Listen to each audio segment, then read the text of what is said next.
Hello दोस्तों, आपका स्वागत है आपके अपने चैनल बीका मिलर में। मैं हूं आपका दोस्त कैलाश। दोस्तों, आप सभी को बहुत बहुत बधाई कि कल लोक शिक्षण संचालनालय की तरफ से एक नोटिस आया जिसके अनुसार से नियुक्ति के लिए कुछ शर्तें दी गई है। और देखते हैं, बात करते हैं कुछ बिंदुओं पर। और यह बताना चाहूँगा दोस्तों कि 14,580 के लिए वित्त विभाग ने परमिशन दे चुके हैं वो लोग। तो आप देख सकते हैं इसको कि यह आदेश वित्त विभाग के जवाब क्रमांक 978 वित्त विभाग ब 3 200 दिनांक 14/9/2020 के द्वारा सहमति प्राप्त की गई है। मतलब वित्त विभाग से परमिशन मिल चुका है। तो नियुक्ति की अनुमति शर्तें के साथ निम्नलिखित है दोस्तों। ये जो बिंदु हैं वो पात्र लिस्ट और अंतिम सूची के बाद ही ये लागू होगा। देखिए दोस्तों, पहला है प्रत्येक नियुक्तिकर्ता अधिकारी के द्वारा व्यापम की प्रेरणा सूची के क्रम में विज्ञापित पदों की संख्या के अनुसार प्राविधिक चयन सूची जारी की जाएगी। जैसे कि मैंने कहा था कि अंतिम सूची जारी होने के पश्चात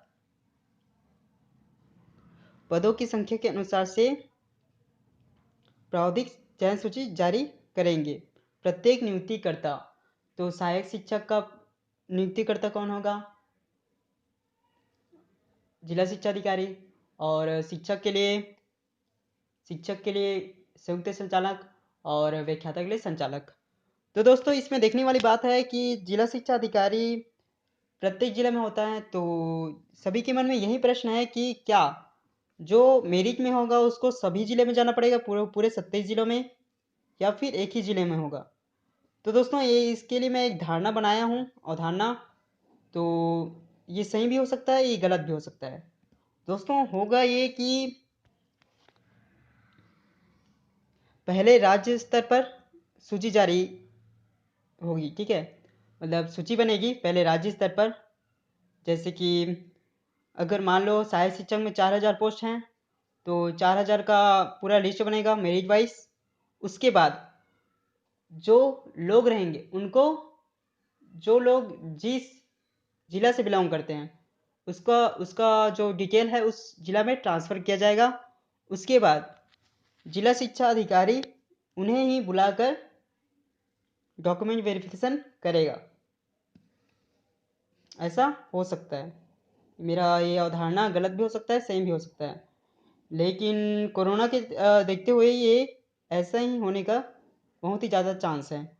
अगर ऐसा ना हो करके, अगर ऐसा होगा कि सभी मेरी सूची को सभी 27 जिलों में बुलाएंगे तो आप सभी समझते हैं कि एक ही टाइम में 27 जिले में तो नहीं जा सकते। तो यही होगा, क्योंकि अगर मेरी लिस्ट वालों को 27 जिलों में बुलाएगा तो टाइम भी बहुत ज़्यादा लगेगा, क्योंकि उसके बाद 20 दिन का और टाइम दिया जाएगा। तो बहुत ही ज़्यादा टाइम हो जाएगा। तो ऐसे ही करेंगे कि पहले राज्य स्तर पर सूची बनेगी, उसके पश्चात उनको अपने अपने ज़िलों में ट्रांसफ़र किया जाएगा। जैसे कि मैं महासमुंद जिले में आता हूँ, तो अगर मेरा नाम उस 4,000 पदों की संख्या के बीच में आता है तो मुझे महासमुंद में ट्रांसफ़र किया जाएगा मेरे नाम को। उसके बाद मुझे महासमुंद में ही डॉक्यूमेंट वेरिफिकेशन के लिए जिला शिक्षा अधिकारी बुलाएंगे। तो ये सभी क्रम दोस्तों पात्र के पश्चात प्रावधिक सूची जारी होगी। उसके बाद ये प्रक्रिया पूरी चलेगी। पात्र आना बाकी है। उसके बाद दाव पत्ती, और उसके बाद अंतिम सूची प्रावधिक सूची ही बनेगी। और प्रावधिक चयन सूची में सम्मिलित अभ्यर्थियों को नियुक्तिकर्ता के अधिकारी को द्वारा कार्यालय में बुलाकर दस्तावेजों का सत्यापन कराया जाएगा। इस बात का विशेष ध्यान रखा जाएगा कि दस्तावेज सत्यापन के समय कोरोना संक्रमण से बचाव संबंधित भारत सरकार तथा राज्य सरकार के सैनिटाइजेशन एवं सामाजिक दूरी बनाए रखें एवं आदि के सभी निर्देशों का पालन सुनिश्चित किया जाए। तो ये कोरोना काल मतलब अभी नहीं, कम से कम पात्र उसके बाद दावपत्ती, मतलब उसके बाद अंतिम सूची जारी होने के बाद ये प्रक्रिया शुरू हो जाएगी। प्रावधिक चयन सूची में शामिल प्रत्येक व्यक्ति को दस्तावेज सत्यापन के लिए नियुक्तिकर्ता अधिकारी के कार्यालय में सभी दस्तावेजों सहित निश्चित तिथियों और समय पर उपस्थित होने की सूचना पत्र पंजीकृत डाक से भेजा जाएगा। तो आपको घबराने की कोई बात नहीं है, सभी को एक पंजीकृत डाक से सूचना दी जाएगी। जैसे आपको वेरिफिकेशन के लिए बुलाए थे वैसे ही आपको इस लास्ट डॉक्यूमेंट वेरिफिकेशन के लिए बुलाएंगे, जो ज्वाइनिंग के पहले सभी का होता ही है एक बार पुनः। तो एक सेट में बुलाएंगे, एक सेट आप लोग रख लेना। उपस्थिति का दिन सूचना पत्र जारी होने के कम से कम 20 दिन बाद का रखा जाएगा।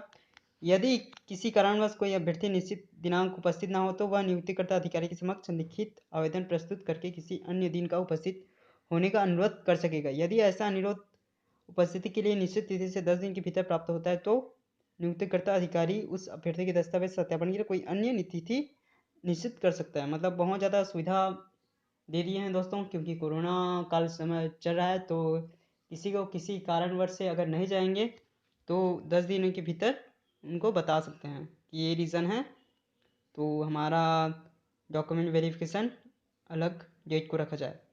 तो पाँचवा दोस्तों, जिन अभ्यर्थियों के दस्तावेज सत्यापन नहीं होता है अथवा जो अभ्यर्थी सूचना प्राप्ति के बाद भी दस्तावेज सत्यापन के लिए उपस्थित नहीं होते हैं, उन्हें लिखित रूप से सूचित किया जाएगा कि विज्ञापन में निर्धारित मापदंडों के अनुसार दस्तावेजों का सत्यापन नहीं होने के कारण उन्हें नियुक्ति के योग्य नहीं पाया गया तथा ऐसे अभ्यर्थियों का नाम प्राविधिक चयन सूची काट दिया जाएगा। अभ्यर्थियों को दी जाने वाली सूचना में इस बात का स्पष्ट उल्लेख किया जाएगा कि कौन से अनिवार्य दस्तावेज सत्यापित नहीं हुए। छठवा है, जिन अभ्यर्थियों के दस्तावेज सत्यापन नियमानुसार पूर्ण होगा उन्हें इस बात की लिखित सूचना दी जाएगी कि उनका प्रकरण मेडिकल फिटनेस एवं सेवा पूर्व पुलिस वेरिफिकेशन के लिए भेजा जा रहा है। यह दोनों कार्य पूर्ण होने के पश्चात उनके पृथक से नियुक्ति आदेश जारी किया जाएगा। पत्र में इस बात का भी स्पष्ट उल्लेख किया जाएगा कि यह पत्र नियुक्ति आदेश नहीं है। संपूर्ण प्रक्रिया पूर्ण होने के बाद संबंधित नियुक्तिकर्ता द्वारा अधिकारी द्वारा नियुक्ति आदेश तैयार किया जाएगा। दस्तावेज सत्यापन उपरांत उन पात्र चयनित अभ्यर्थियों के नियुक्ति आदेश जारी किए जाएंगे जिन्हें मेडिकल बोर्ड द्वारा फिट पाया गया है तथा जिनके पुलिस वेरिफिकेशन में प्रतिकूल टिप नहीं पाई गई है। नियुक्ति आदेश प्रत्येक चयनित अभ्यर्थियों के लिए पृथक पृथक जारी किए जाएंगे एवं नियुक्ति आदेश में यह स्पष्ट उल्लेखित होगा कि उनकी वरिष्ठता व्यापम द्वारा प्रवीण सूची के क्रमानुसार रहेगी। दोस्तों, आपने देखा होगा कि डॉक्यूमेंट वेरिफिकेशन में ठीक से क्रमबद्ध नहीं था, मतलब जिनका ज़्यादा नंबर था उनका भी नीचे में रह गया था और जिसका कम था उसका ऊपर हो गया। तो ऐसा नहीं होगा प्रवीण सूची में, क्योंकि जिसका ज़्यादा नंबर होगा उसका पहले होगा और जो कम नंबर है उसका नीचे होगा। तो इसमें गलती नहीं करेंगे व्यापम नहीं लोक शिक्षण संचालनालय। तो देखते हैं दोस्तों, और इसमें यह बात स्पष्ट हो गई कि परिवीक्षा अवधि 3 वर्ष की होगी। तो इसमें परिवीक्षा अवधि लागू होगी दोस्तों। तो इस प्रकार से है, इसमें आप मेडिकल फिटनेस मेडिकल बोर्ड द्वारा फिट और पुलिस वेरिफिकेशन दोनों सत्यापन के बाद होगा। तो इस प्रकार से कल सूचना आई थी, और इसके बारे में एक बार बताना चाहूँगा कि जो प्राविधिक चयन सूची होगी वो पहले राज्य स्तर पर होगी, उसके बाद ही इसको जिला स्तर, संभाग स्तर और व्याख्याता का तो राज्य स्तर पे ही होगा, लेकिन इसका संभाग और जिला में इसको ट्रांसफ़र करेंगे। जो लोग उसी ज़िले के हैं उसी ज़िले में उनका डॉक्यूमेंट वेरिफिकेशन हो पाएगा। कोरोना को देखते हुए इसी फार्मूला का वो लोग उपयोग करेंगे।